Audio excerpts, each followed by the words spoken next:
In this video, we are going to discuss some special features of Biot-Savart's law first, and then we will discuss how to calculate magnetic field intensity due to a straight current carrying wire. See, we know that Biot-Savart's law is given by dB vector equals to mu naught upon 4 pi I dl vector cross r vector divided by rq. This is the vector form of Biot-Savart's law. What if I want to change this form and I want to define it into in the form of some other quantities like Biot-Savart's law in terms of current density J?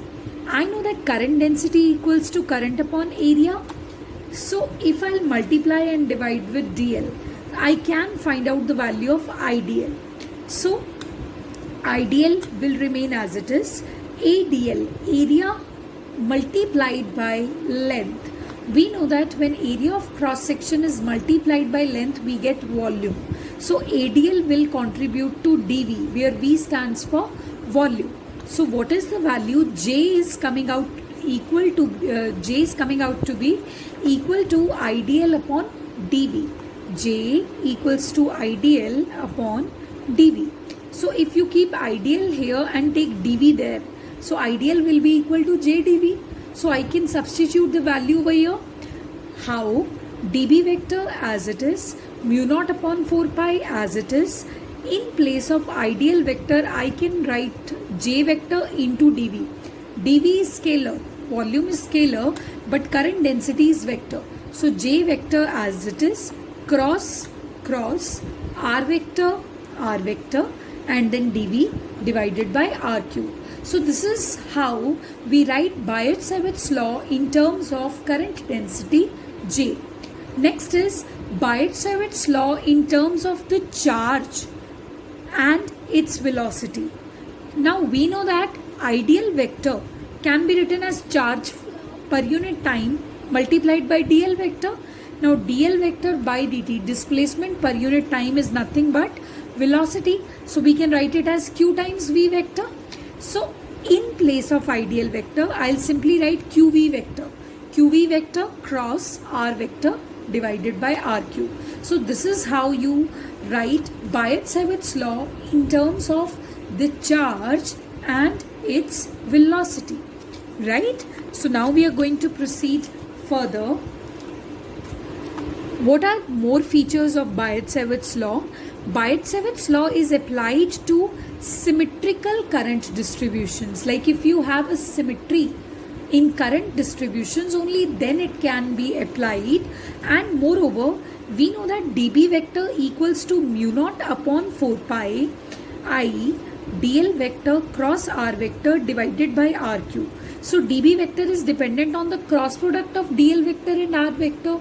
Remember that when one vector quantity is the cross product of two quantities, then it will be perpendicular to both the quantities which are involved in the cross product. So dB vector is perpendicular to both dl vector and r vector.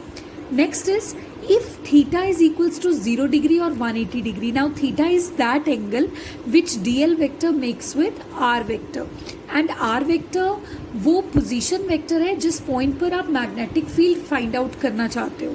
Like if theta is equals to 0 degree, that means that point is lying on the wire itself. That's why theta is coming out to be 0 degree. So in that case, dB will be equal to mu naught upon 4 pi I dl sine 0 degree divided by r square. So sine 0 degree is 0, sine 180 degree is also 0. So dB will come out to be 0, which is the minimum value. Okay.